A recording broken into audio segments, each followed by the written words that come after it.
الحمد لله رب العالمين،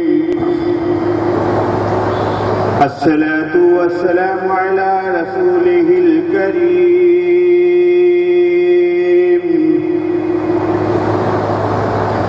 أما بعد،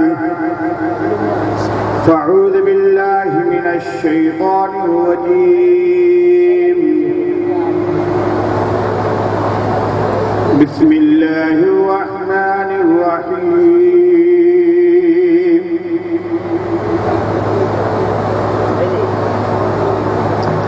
فانكحوا ما طاب لكم من النساء مثنى وثلاث ورباع. قال رسول الله صلى الله تعالى عليه وسلم: النكاح من سنتي فمن رغب عن سنتي فليس مني. صدق الله العظيم وصدق رسوله النبي الكريم، والحمد لله رب العالمين. غوث اعظم بمنی بے سروسامہ مدد، غوث اعظم بمنی بے سروسامہ مدد، قبلہ دی مدد، کعبہ ما مدد. بگرداب بلا استاد کشتی، ضعیفانوں سے کشتارت کشتی. وحق حضرت عثمان ہارونی، مدد کن یا معین الدین چشتی. اے اشرف زمانہ، زمانہ مدد تما در حال بستہ، راز کلیدی کرم کشا. کریمہ کار ساز دستگیرہ، اشرفہ حرمت روی پیمبر، یک نظر کن بسو امام. کہ محمد سے وفا تو نے تو ہم تیرے ہیں، کہ محمد سے وفا تو نے تو ہم تیرے ہیں. جہاں چیز ہے کیا لوح و قلم تیرے ہیں.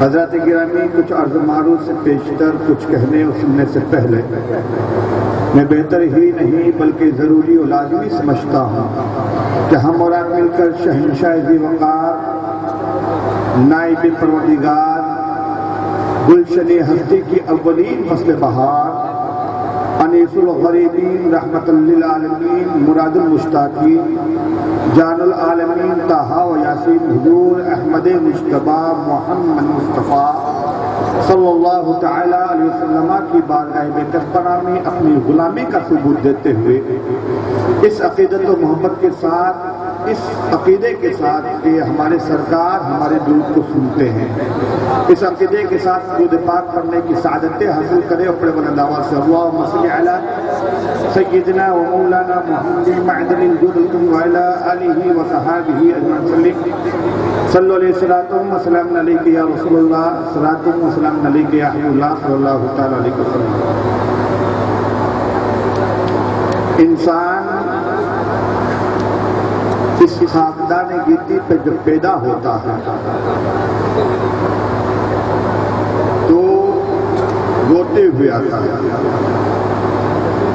روتے ہوئے آتا ہے. اگر نہیں روئے تو دائیں رلا دیتے ہیں، ایسے نہیں روتا تو چوٹی بھر کے رلا دیتے ہیں. یہ ایک دستور ہے. اگر بچہ نہ روئے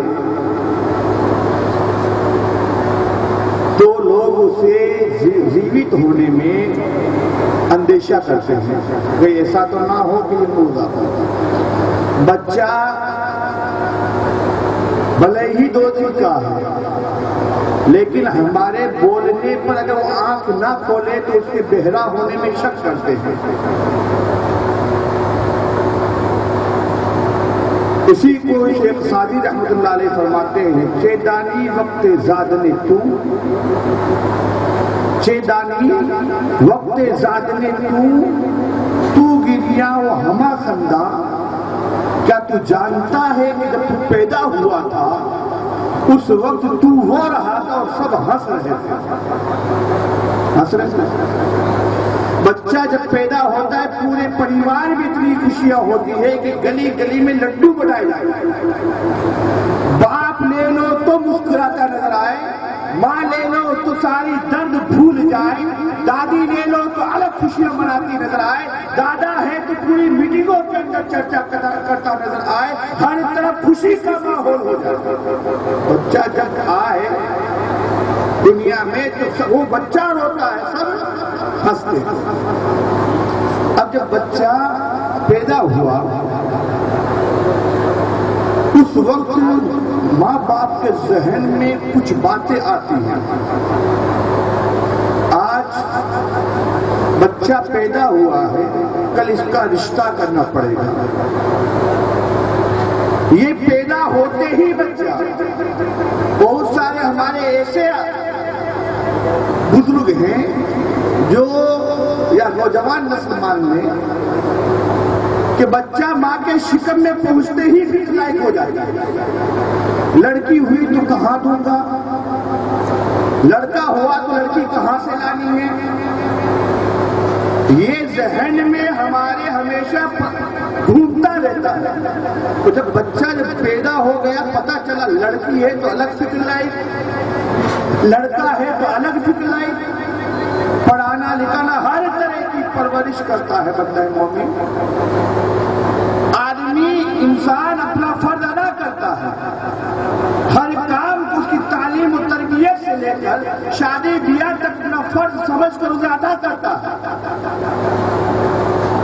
لیکن شادی تک پہنچتے شادی تک جب بچے کی عمر پہنچتی ہے تو بچہ جو فرما بردار ہو وہ ماں باپ کے کہنے میں رہتا ہے، وہ دعا کرتا ہے کہ اللہ تبارک و تعالیٰ ہر مومن کو فرما بردار اولاد عطا کرے۔ تو جو بچے ماں باپ کے فرما میں نہیں رہتے، حکم میں نہیں رہتے، وہ بچے اپنی شادیوں کے موقع پر خرافات پیدا کرتا ہے۔ آج مبارک بات کے لائق ہے یہ شادی والے جنہوں نے میلاد مصطفیٰ سجائی ہے، سنت مصطفیٰ کے موقع پر، سنت خیر الورا کے موقع پر خود ذکر مصطفیٰ بنا کے بیٹھے، لیکن وہ لوگ جو سنت مصطفیٰ سجانے کا نام لے کر اپنے گھروں میں سنت خیر الورا کا نعرہ لگاتے ہوئے ناچ گانوں کا اسٹیج سجاتے ہیں، وہ شادی میں کر کے سنت ادا کر کے ثواب نہیں کماتے بلکہ گناہوں میں مبتلا ہو جاتے۔ آج دنیا میں یہ خرافات پیدا ہو چکے ہیں، جبکہ نبی فرماتے ہیں النکاح من سنتی فمن رغب عن سنتی فلیس منی، نکاح کرنا میری سنت ہے، اور جس نے اس سنت سے اعراض کیا وہ ہم سے نہیں۔ لیکن نکاح کبھی کبھی فرض بھی ہوتی ہے، نکاح کبھی کبھی فرض بھی ہوتی ہے، نکاح کبھی کبھی واجب بھی ہوتی ہے، اور نکاح کبھی کبھی مستحب بھی ہوتی ہے۔ سنت خیر الورا تو ہے، لیکن فرض ادا کرتے ہوئے اگر ہم نے نکاح کیا ہے تو بھی سنت ادا ہو جائے گی، واجب ادا کرتے ہوئے اگر ہم نے نکاح کیا ہے تو بھی سنت ادا ہو جائے گی، مستحب ادا کرتے ہوئے اگر ہم نے نکاح کیا ہے تو بھی سنت ادا ہو جائے گی۔ سنت ہر حال میں نکاح ہوئی تو ادا ہو جائے گی، لیکن فرض کب ہے؟ نکاح کرنا فرض کب ہے؟ جب بندہ مومن شن شعور کو پہنچ جائے اور اسے معلوم ہے، گمان غالب ہے کہ اگر نکاح نہیں کرے گا تو گناہوں میں مبتلا ہو جائے گا، اور نان و نفقہ کی قدرت رکھتا ہے تو اس پہ نکاح کرنا فرض ہے۔ نہیں سمجھے بات؟ جب انسان مرد یا مرد کے لیے نان و نفقہ کا قید ہے، اگر مرد سن شعور کو پہنچ جائے، بلاغت کی منزلوں پہ پہنچ جائے، جوان ہو جائے، اور اس کو معلوم ہے اگر نکاح نہیں کرے گا تو گناہوں میں ڈوب جائے گا، اس کو معلوم ہے اگر نکاح نہیں کرے گا تو گناہوں میں مبتلا ہو جائے گا، وہ ظن غالب ہے، یقین کامل ہے اگر نکاح نہیں کرے گا تو گناہ میں ڈوبے گا ہی ڈوبے گا، اور نان و نفقہ بھی رکھتا ہو، یعنی اتنی طاقت اس کے پاس میں اگر شادی کر لے تو اپنی بیوی کو کھانا پانی دے سکتا ہے، تو اس کا حق ادا کر سکتا ہے، تو اس پہ نکاح کرنا کیا ہے؟ فرض۔ اور اگر گمان غالب نہیں صرف اندیشہ ہے تو ہو سکتا ہے کہ اگر نکاح نہ کروں تو گناہوں میں پڑ جاؤں گا، اندیشہ ہے تو نکاح کرنا واجب ہے۔ اور اندیشہ بھی نہیں، گمان غالب ہی نہیں، بلکہ صرف سنت خیر الورا کرتے ہوئے نکاح کرے تو مستحب بھی ہے، سنت بھی ہے۔ ایک مسئلہ تھا، اس میں بیان کر دیا۔ اصل ٹاپک کچھ اور ہے، میں وہاں تک جانے کی کوشش کر رہا ہوں۔ آج یہ شادی کی تقریب ہے، اس لیے مجھے شادی ہی پہ بولنا ہے۔ کچھ موضوع آگے کوئی شادی کے موقع پر ادھورا رہ گیا تھا، وہ کافی ہمارے بزرگوں نے بھی کہا کہ وہ موضوع پورا کرنا، آج پھر شادی کی تقریب ہے، اس لیے موضوع پورا کرنے کی درود پاک پڑھیے۔ اللہم صلی علی سیدنا و مولانا محمد معدن ذکر وعلی آلہ و صحابہ اجمعین۔ صلو علیہ الصلوۃ والسلام علیک یا رسول اللہ، صلوۃ و سلام علیک یا حبیب اللہ صلی اللہ تعالی علیہ وسلم۔ ہم اپنے بچوں کی خوشیوں کے لیے رات دن محنت کرتے ہیں، یہاں تک اپنی نیند بھی اڑا دیتے ہیں۔ اپنی بچوں کی خوشی کے لیے ہم اپنا سکھ چین گنوا دیتے ہیں، ایسے یہاں تک کہ ہمیں یہ بھی احساس نہیں ہوتا کہ جو فرمائش ہمارے بچوں کی ہم تک پہنچ رہی ہے وہ جائز ہے یا نہ جائز، ہم اسے ملنگن کر جاتے ہیں۔ شریعت کی آڑ میں، شریعت کے حکم میں وہ چیز کہاں تک پہنچتی ہے ہم اس کا بھی دھیان نہیں رکھتے۔ تو ہم نے کہا نا کہ جب بچہ پیدا ہوتا ہے فکر لائق ہوتی ہے، اب اس فکر میں آدمی دیکھتا ہے کہ سب سے پہلے ہم کیا دیکھتے ہیں۔ شادی کے لیے کیا دیکھنا چاہیے؟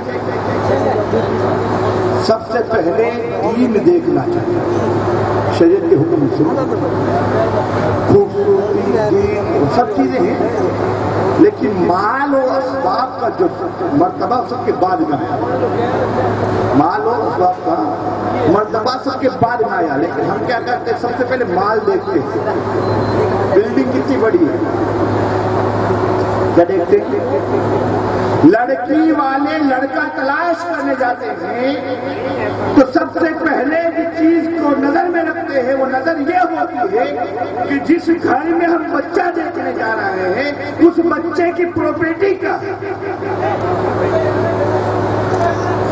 اس کا ذریعہ معاش کیا ہے، کہیں حکومت کا نوکر ہے یا نہیں ہے۔ اگر حکومت کا نوکر نہیں ہے، سرکاری نوکری اگر نہیں ہے تو اس کے پاس مال کتنا ہے، زمین و جائیداد کتنی ہے، بلڈنگ کتنی عالیشان ہے، ہم یہ تو دیکھتے ہیں، لیکن ہم یہ نہیں دیکھتے کہ بچے کے اخلاق کیا ہے، یہ نہیں دیکھتے۔ بہت سارے اشخاص تو ایسے ہیں کہ جب پتا ہوتا ہے کہ جس بڑی بلڈنگ عمارت والے بچے سے ہم رشتہ کر رہے ہیں وہ بچہ چور ہے، پھر بھی جا کے رشتہ کر دیتا ہے۔ معلوم ہے کہ وہ بچہ ڈکیت ہے، وہ بچہ آوارہ ہے، اس کے باوجود رشتہ کرتے ہیں۔ جب کہتے ہیں آپ نے ایسا کیوں کیا؟ صاحب مالدار ہے، ابھی بچپنا ہے، سدھر جائے گا، تو پھر یہ ہوتا ہے کہ زندگی پر رونا نصیب ہوتا ہے، پھر زندگی پر رونا نصیب ہوتا ہے۔ رشتہ ہو گیا، مگنیاں ہو گئی، شادی کی رسموں کی تیاری ہو رہی تو پھر مانگیں شروع ہوتی ہے۔ لڑکے والے کہتے لڑکی والے کو یہ دے دو، وہ دے دو، یہ دہیج کا جو مسئلہ ہے، دہیج لینا کیا ہے؟ دہیج دینا کیا ہے؟ دہیج دینا سنت بھی ہے، دہیج دینا غلط بھی ہے۔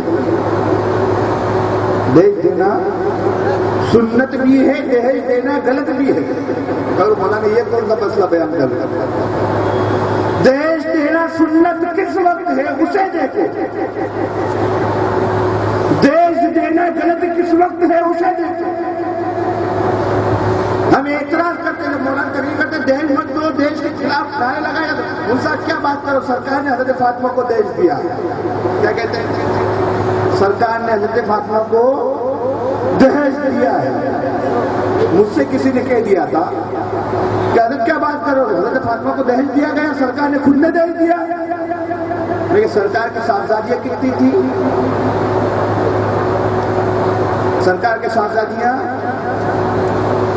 4 تھی، جن میں ایک کا بچپن میں انتقال ہو گیا، 2 کا نکاح حضرت عثمان غنی کے ساتھ ہوا، 2 کا نکاح، ایک کا پہلے ہوا، ان کے وصال کے بعد میں دوسری کا ہوا۔ ایک حضرت فاطمہ ہی کی روایت ملتی ہے کہ انہیں دہیج دیا گیا، سرکار نے دہیج ایک حضرت فاطمہ الزہرا کو دیا، باقی آپ 2 صحابیوں کو آپ نے دہیج نہیں دیا۔ کیوں؟ اگر سنت ہوتا تو تینوں کو دیتے، اگر مصطفیٰ اس کو مناسب سمجھتے کہ دہیج دینا ہی لازمی ہے تو تینوں کو دیتے، لیکن 2 کو دیا، ایک کو دیا، 2 کو نہیں دیا۔ کیوں؟ وجہ کیا ہے؟ وجہ یہ ہے کہ حضرت عثمان غنی رضی اللہ تعالی عنہ عرب کے اندر سب سے مالدار آدمی تھے، عرب میں مکہ مدینہ میں مالدار لوگوں میں شمار کیا جاتا ہے۔ آپ کے پاس اتنی دولت تھی کہ اگر آپ شادی کریں تو اپنی اہلیہ کو، اپنی بیوی کو کھانا اپنے گھر پہ جاتے ہی دے سکتے ہیں، کھانے پکانے کا انتظام تھا ان کے پاس، اس وجہ سرکار نے دہیج نہیں دیا۔ کہ آج یہ ہے اگر اس چیز کو دیکھا جائے تو آج تو ہر آدمی مالدار ہے، کس کے گھر میں ہے کھانے کے برتن نہیں ہے، پھر دہیج دینا سنت کیسے؟ اس سنت پہ عمل کرو نا جو پہلے مصطفیٰ نے ادا کی ہے۔ حضرت فاطمہ الزہرا کو جو دہیج دیا گیا اس کا سبب یہ تھا کہ بچپن سے جوانی تک حضرت علی کرم اللہ وجہ کریم کو میرے سرکار نے پرورش کی، میرے سرکار نے پرورش کی، میرے سرکار کے پاس میں پلے بڑھے۔ حضرت علی کے پاس میں خود کا مکان نہیں تھا، مصطفیٰ نے دہیج فاطمہ الزہرا کو نہیں دیا بلکہ اپنے بھتیجے علی کو دیا کہ بیٹا جب تم اپنے گھر بساؤ تو یہ کچھ برتن لے جاؤ، اس سے اپنے اہلیہ کو کہنا کہ کھانا پکا لو، یہ چٹائی لے جاؤ، اس پہ تم آرام کر لینا، یہ استاپا لے جاؤ، اس پہ تم وضو کر لینا، پانی پی لینا۔ مصطفیٰ نے یہ سمجھ کے دہیج دیا۔ کیا ہماری یہ نوبت ہے؟ کیا ہم نے کبھی ایسے بچے سے اپنی بچی کو دیا ہے جس کے پاس کچھ بھی نہ ہو؟ سنت ایک دہیج کے لیے منگتوں کی طرح مانگتے، منگتوں کی طرح دہیج دو، گاڑی دو، فلاں دو مانگتے، پھر سنت سے تعبیر کرتے۔ اگر سنت مصطفیٰ پہ عمل کرنے کا اتنا ہی شوق ہے تو اپنی بیٹی کا نکاح کسی قریب کے بیٹے سے کروا دے، اور پھر دہیج تو اس کی دل سے دعائیں نکلے گی اور تیری زندگی کے اندر 4 چاند لگ جاتے۔ سنت ادا کرنی ہے، لیکن سنت کی آڑ میں پراپرٹی اکٹھی کی جا رہی ہے، سنت کے بہانے سے مال ہڑپا جا رہا ہے، یہ ڈاکہ زنی ہے۔ کیا ہے یہ؟ ڈاکہ زنی ہے۔ بھائی اپنے پاس میں اتنی طاقت نہیں، میں نے کیا کہا فرض کب ہے، سنت کب ہے اور واجب کب ہے نکاح؟ جب ہمارے پاس اتنی طاقت نہیں ہے کہ ہم بچی کو اپنے گھر پہ لا کے اسے کھلا پلا نہیں سکتے، نان و نفقہ نہیں دے سکتے، اس کے باپ سے مانگ کے لے رہے ہیں، تو پھر نکاح کیا کیا؟ ہم میں طاقت ہو تو نکاح کرو۔ گناہ میں مبتلا ہونے کا اندیشہ بھی ہے، اس کے ساتھ طاقت نان و نفقہ بھی ہو، شریعت نے یہ آڑ لگا رکھی ہے، یہ قید لگا رکھی ہے، لیکن ہم اس پہ دھیان نہیں دیتے۔ طرح طرح کی باتیں، شادیوں کے موقع پر خرافات، شادیوں کے موقع پر سنت مصطفیٰ کے موقع پر طرح طرح کے ناچ گانے، ہر طریقے کا جو دنیا کے اندر گناہوں کا دلدل ہے وہ ہم شادیوں میں کرتے ہیں۔ تو جب کہتے کر کیا کریں مول صاحب، بیٹا کہنے میں نہیں ہے، ہائی رے تیری حکومت پہ، تجھے اللہ تبارک و تعالیٰ نے اپنے گھر کا حاکم بنایا، تجھے رب تبارک و تعالیٰ نے تجھے اپنے گھر کی حکومت عطا کی، تیری حکومت میں رہنے والے 4 شخص تیرے حکم کے تلے نہیں۔ کیسی حکومت ہے کہ خود گھر کا حاکم ہوتے ہوئے لڑکا کہنے میں نہیں، لڑکے کی ماں کہنے میں نہیں، لڑکے کی بہنیں کہنے میں نہیں، لڑکے کو سمجھائے تو لڑکے کی ماں گیت شروع کر دے، لڑکے کی ماں کو سمجھائے تو بہنیں ناچنا شروع کر دے۔ اسلام نے ناچنے کا درس نہیں دیا۔ اور بہت سارے تو ایسے خرافات ہیں، میرے گاؤں میں بھی شادیاں چل رہی ہے، ان کی ویڈیو آتی ہے میرے پاس، پھڑا پھڑا ویڈیو آتی ہے، میں دیکھتا ہوں، آتے ہیں رشتہ داروں میں ہے ویڈیو بیچتے، چلے دیکھنا پڑتا کیا ہے، کیا بھیجا۔ تو ایسے اگر دیکھ لے تو دل خون کے آنسو ہوئے۔